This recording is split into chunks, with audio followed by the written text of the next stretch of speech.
Всем здравствуйте! Вы на моем рукодельном канале, где всегда можно найти интересные идеи для творчества. С вами Любовь. У каждого в шкафу найдется такой пуловер, когда-то любимый, но со временем потерявший форму, растянувшийся и ставший, честно говоря, скучноватым. Выбрасывать?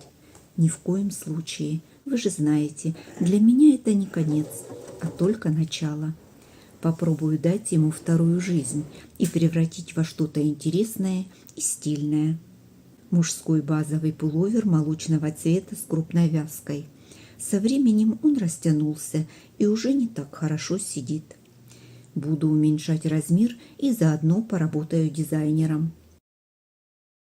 Для декора возьму джинсы, это всегда беспроигрышный вариант.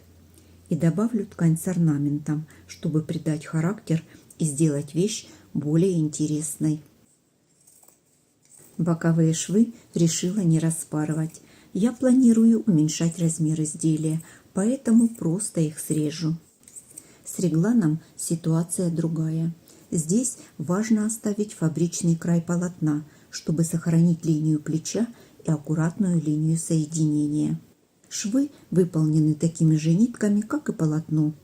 Вооружаюсь распарывателем и распускаю каждый стежок, чтобы не повредить основные петли трикотажа. Хорошенько проглажу каждую деталь с паром. Это поможет петлям стать на место и полотно выровняется. Работаю легкими движениями, чтобы не приплюснуть фактуру рубчика. Резинку для горловины я тщательно сутюживаю, возвращая ей правильную форму. Джинсы распорола только по внутреннему шву. Декоративные строчки оставила, они мне пригодятся. Низ имеет интересную фактуру, то, что нужно в моем проекте. Сохраню все интересные места. И даже небольшая завязка может выглядеть стильно, если ей уделить внимание. Юбку просто распорола и проутюжила. Она идеально сочетается с джинсом. Мое полотно с обеих сторон выглядит практически одинаково. Чтобы не перепутать изнанку с лицевой стороной, сделаю наметки малярным скотчем. Один край горловины закрыт, а вот со второй стороны все петли полотна открыты и в любой момент могут распуститься. Чтобы этого не произошло, я иголкой продела нитку в каждую петлю и закрепила край. Декор начну с рукава. Отмеряю нужное мне расстояние от верхнего среза и зафиксирую полотно малярным скотчем. Можно стабилизировать полоской клеевого флизелина или тем, что есть у вас под рукой. Так трикотаж не растянется и детали получатся нужной формы. Вырезать детали буду из нижнего края джинсов. Хочу использовать эту потертость. Совмещаю срез с линией. Дальше обвожу по контуру. На линии плеча припуск сделаю побольше. Вырезаю. Со всех сторон добавлю припуски на швы. Вторую деталь вырежу в зеркальном отражении со второй штанины. Ширину рукава тоже буду уменьшать симметрично с двух сторон. Этот срез идет вдоль вязки, поэтому можно не стабилизировать край. Я оставлю как есть. Чтобы пуловер смотрелся гармонично, я добавлю декоративные элементы в виде подлокотников. Вырезать их буду из той же джинсовой ткани. Грубоватая джинса на нежном молочном трикотаже выглядит очень эффектно. После того, как рукава подготовлены, перехожу к основной части. Это спинка пуловера. Я ориентируюсь на свои мерки, учитывая припуски на швы. Чтобы готовое изделие выглядело как из дорогого ателье, я срезаю лишнее строго по рисунку полотна. Когда шов идет параллельно линиям, он практически незаметен. Дальше буду использовать спинку как выкройку для полочки. На ней я выстрою композицию из разных тканей в стиле колорблок. Моя задача – подружить все фактуры. У меня нет оверлока, поэтому срезы на деталях закрою косой бейкой. Для бейки я выбрала светло-серую хлопчатобумажную ткань с белым растительным принтом. Серый цвет идеально свяжет холодный оттенок денима с нежной основой пуловера. Окантовки приготовила сразу много. соединяла под углом 45 градусов, чтобы стыки не совпадали. И сразу заутюжила пополам, чтобы удобнее было работать. Деталями из хлопчатобумажной ткани в таких же тонах продублирую верхние части рукава из джинса. Подготовка закончена, можно приступать к сборке. Начну с рукавов. Верх рукава складываю лицом к лицу с основной деталью. Сверху кладу подкладку лицом вниз, совмещаю срезы. Стачать детали буду обычной прямой строчкой. Припуск на ширину лапки. Длина стежка 2,5 мм. Нить полиэстер, игла для джинса номер 90. Вывернула детали на лицевую сторону, совместила края и соединяю их по всему контуру зигзагом. Место соединения со стороны джинса закреплю отделочной строчкой. Нить возьму черного цвета. Такая уже присутствует в отделке детали. Длину стежка увеличу до 4 мм. Детали проутюжила. Места соединения подровняю. Самое время пришить накладки на заднюю сторону рукава. Чтобы было удобно работать, по контуру сделала небольшие надсечки и временно закрепила припуски. Использовала для этого клей-карандаш. Всегда беру на основе ПВА. После первой стирки клей уйдет. После того, как место для накладки определила, рекомендую ее приметать и приложить к руке, сделать небольшую примерку и уже после этого закрепить строчкой.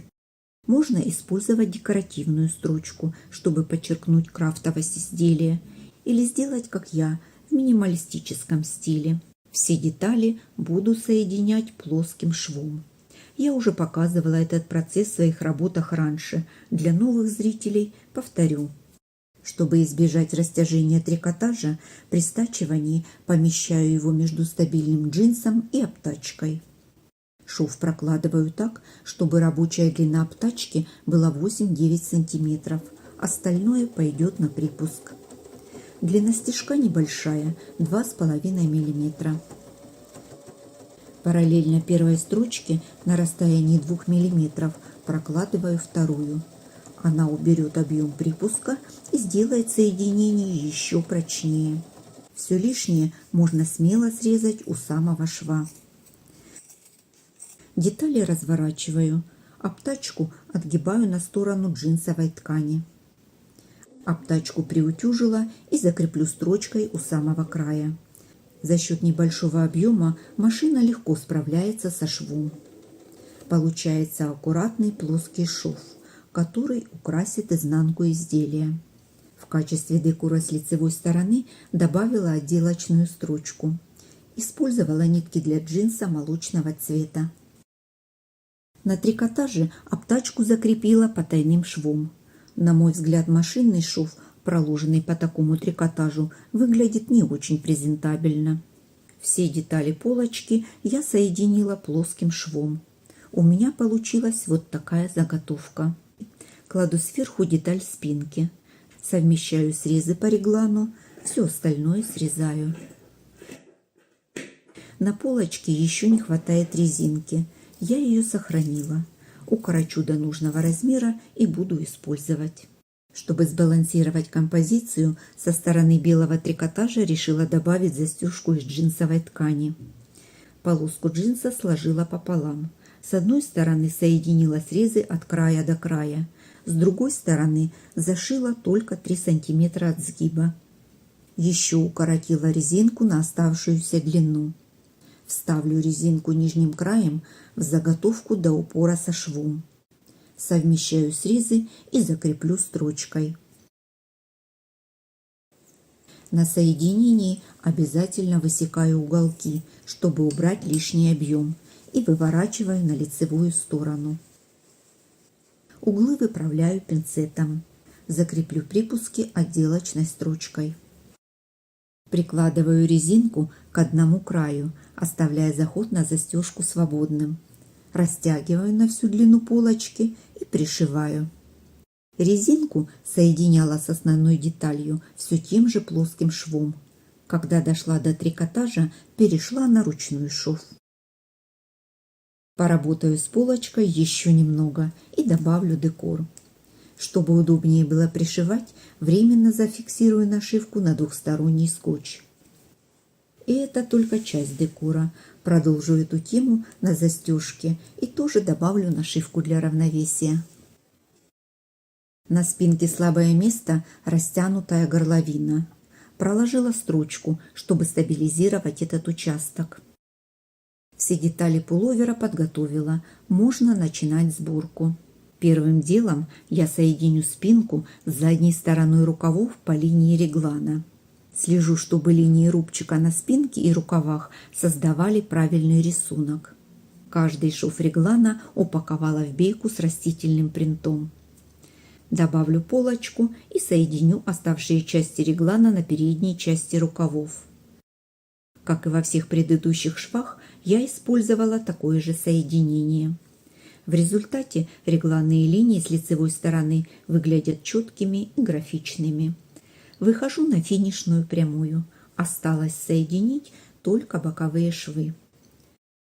Благодаря тому, что детали вырезала строго по рубчику, края идеально стыкуются, образуя ровную прямую линию. Это самый сложный и важный участок. В этой точке сходятся швы реглана, шов рукава и боковой шов. Правильное совмещение в этой зоне добавит комфорта при носке изделия. На этом этапе уже можно удалить контрольные метки. Теперь, когда плечевые швы готовы, я могу точно определить глубину выреза горловины. Соединю плавными линиями центр полочки с плечевой линией на реглане. Стараюсь обе стороны сделать максимально похожими. Резинка на горловине тоже растянулась. Сначала проложу строчку, определяя нужную длину, и уже потом срежу все лишнее. Складываю по заутюженной линии, и можно вернуть резинку на место. Нижний необработанный край резинки равномерно распределила по всей горловине и проложила наметку. Горловина – самая подвижная часть пуловера. Она постоянно растягивается, когда мы одеваем или снимаем вещь. Здесь нужно использовать только эластичный шов. Это может быть любой трикотажный шов или, как у меня, мелкий зигзаг. Он не только соединит детали, но еще и закрепит открытые петли по краю резинки. Шов проутюжила с паром и обогнула резинкой открытые срезы на горловине. Чтобы резинка не только крепко держалась, но и безупречно выглядела с лицевой стороны, проложу усиленный трикотажный шов.